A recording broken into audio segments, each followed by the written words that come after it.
Napakaraming administrasyon na ka-coffee ang nagdaan pero hindi nila naisip ito eh. Good moves ito ni Pangulong Bongbong Marcos. Kasi tama nga naman, no? Ito yung gusto niyang polisiya, hindi naiintindihan ng ordinaryong kababayan natin, di ba? Ng ordinaryong mamamayan, hindi nila naiintindihan itong gusto ni PBBM. Kasi kung papansinin niyo, ang priority talaga ni PBBM, economic development, di ba? Pauna rin ang ekonomiya. Yan talaga, number one priority niya yan eh. Kasi lugmok tayo eh. Nag-recover tayo after the pandemic, di ba? Bagsak ang ekonomiya natin. So isa ito sa number one priority ni PBBM, ibangon ang ekonomiya. At isa sa nakikita niyang solusyon dyan, pag-aani ng mga proseso, lalo na yung mga nagninegosyo. Minsan yung iba nawawala na ng gana magnegosyo dahil sa red tape eh. Dahil sa napakaraming proseso, mga unnecessary processes. Ang gusto ni PBBM, pag-aani ng pagninegosyo, di ba?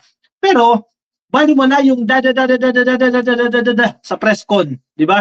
Baliwala yung mga statement na yan, mga speeches na yan, talumpati na yan. Kung pagdating mo sa baba, hindi nila naiintindihan yung gustong mangyari ng presidente. So ang naisip ngayon ni PBBM, sa inabahaba ng panahon ng mga administrasyon, no? Baba kayo, sige, magtrabaho kayo. Doon kayo sa baba, doon kayo sa ground, ipaliwanag nyo sa kanila kung ano yung gusto natin mangyari. Di ba maganda? Hindi pwedeng nasa taas ka lang. Yung leadership mo nasa taas ka lang, hindi ka bumababa, no? Hindi mo inaalam kung paano makatutulong yan para ma-improve itong pamamalakad. Kasi wala mangyayari kung puro lang nasa taas lang. Ayaw magbanat ng buto. So, ang strategy ni PBBM dito, bumaba kayo doon at tulungan natin yung ating mga kababayan para mapadali nila yung kanilang pagninegosyo. Importante kasi na maintindihan nila yan. Sige, basa tayo ka-coffee sa balitang ito mula sa Manila Bulletin. Ipinag-utos po ni Pangulong Bongbong Marcos sa ARTA, Anti-Red Tape Administration, to engage barangays in understanding ease of doing business law. Kasi meron na tayong batas eh, di ba? Pag-aanin natin ang pagninegosyo, kasi pag marami, imagine na, lahat tayo negosyante na, lahat tayo kumikita na, lahat tayo nagbibigay ng trabaho sa ating kababayan. Di ba? Maganda sa ekonomiya natin. Kaya kailangan maintindihan ng taong bayan na mas madali na magnegosyo ngayon, yung processes natin mas pinadali. Hindi yung nasa taas ka lang, press-con ka lang ng press-con. ARTA Secretary Ernesto Perez said that they were ordered, inutusan daw po sila, na magsagawa ng town hall meetings with the barangay and local government units to emphasize their role in implementing law that aims to streamline government processes. Correct. Kasi sasabihin sa media, sasabihin sa press-con, nag-i-exist na ito na yung polisiya natin. Pero pag nag-apply ka ng business permit sa barangay ninyo, o kumuha ka ng permit sa munisipyo nyo, ibang sasabihin, di ba masasungit pa yung mga tao dyan. Ayaw ni PBBM yan. Kasi wala mangyayari. We also gathered directive from the Office of the President to conduct town hall meetings, particularly with the barangay. Napakalawak po nito. But we are doing this one at a time. Maganda po kasi na maintindihan ng ating mga opisyales sa LGU, particularly on the barangay, sabi po ni Perez sa isa pong interview sa TV.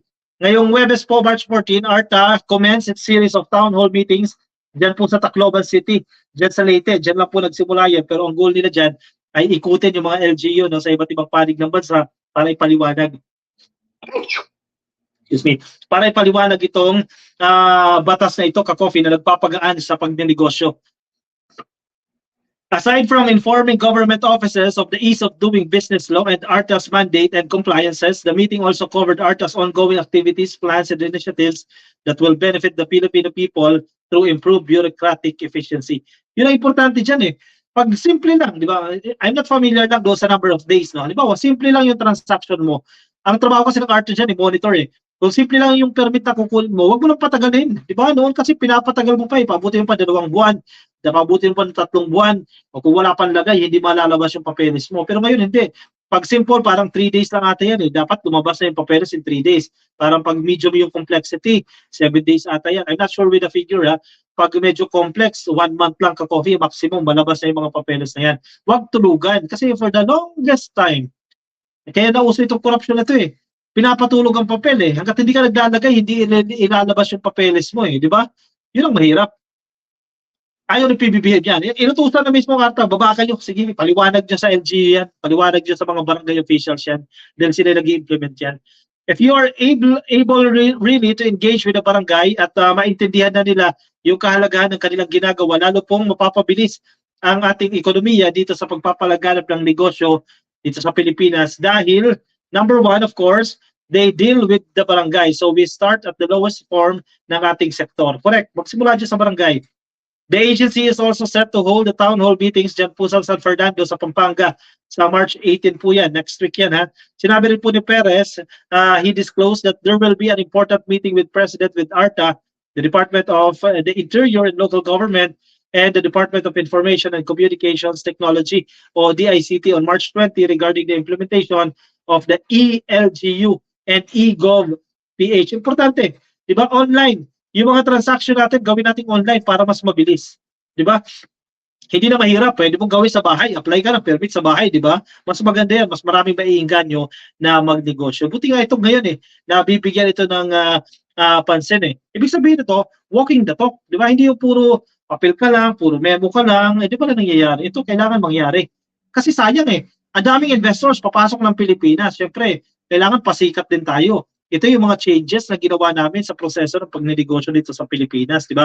Pinagaan namin ng proseso. Kasi ang pangit tingnan, ang presidente natin, lagi sinasabi niya, pag nasa ibang bansa siya, maganda na magnegosyo sa Pilipinas, di ba? So dapat, pag pumunta sila dito, kung ano yung promises ni PBBM, kung bakit may mga investment pledges na yan, dapat makita ng mga investors yan dito sa Pilipinas mismo pag nandito na sila sa loob. Yan ang magandang nangyayari ngayon na hindi napapansin ng mga bitter! Habang buhay kayong bitter dyan. Dahil nagtatrabaho ang ating presidente, kayo ng banat. Kampanya kayo ng kampanya para sa sarili ninyo, para sa nalalapit na halalan. Kaya isang malaking good luck na lang sa inyo ka-coffee. Malaking good luck na lang sa mga bitter. Pikit muna kayo dyan, mga inggit dyan. Mahaba-haba po kayong pipikit. Anyway, sige, comment kayo dyan sa ating comment section. Ang inyong opinion, reaction dyan sa comment box. Ilagay dyan. Nasa Facebook po kayo. Di pa kayo naka-follow sa ating Facebook page. Ayan, pasuyo na lang ka-coffee. Ilagay dyan sa Facebook page ang inyong komento, no? At kung nasa YouTube kayo, subscribe lang po, like lang po itong video na yan. Correct, maraming bitter dyan, sabi ni Evie Soriano. Correct. Nakakadismaya hamaos ginawa ni VP. Mickey Barrera, mga inggitero kasi yung mga yan Correct. Sa Celia Peña, hello sa iyo, ma'am. Thank you. Yung mga Facebook, ka-coffee natin na sa Facebook, kay Sally Rivera, kay Jeric, kay Jeric, nakikinig sa atin ngayon. Happy viewing po sa inyo, kay Flora Acoba, at kay Bukad Lopez na sa Facebook po. Happy viewing po sa inyo.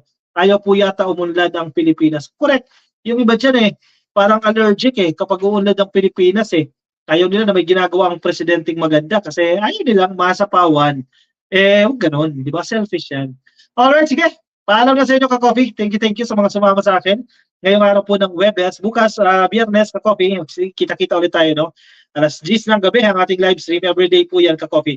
Thank you, ka-coffee sa inyong mga walang sawang pagsuporta sa atin, lalo na yung mga solid nating ka-coffee na landi dito po lagi sa atin. Every day, every night, nakaantabay po sa atin. Thank you, ka-coffee. Ingat po kayo, ha? Everyone, nasa po kayong panig ng digdig. Bye-bye, everyone. Good night.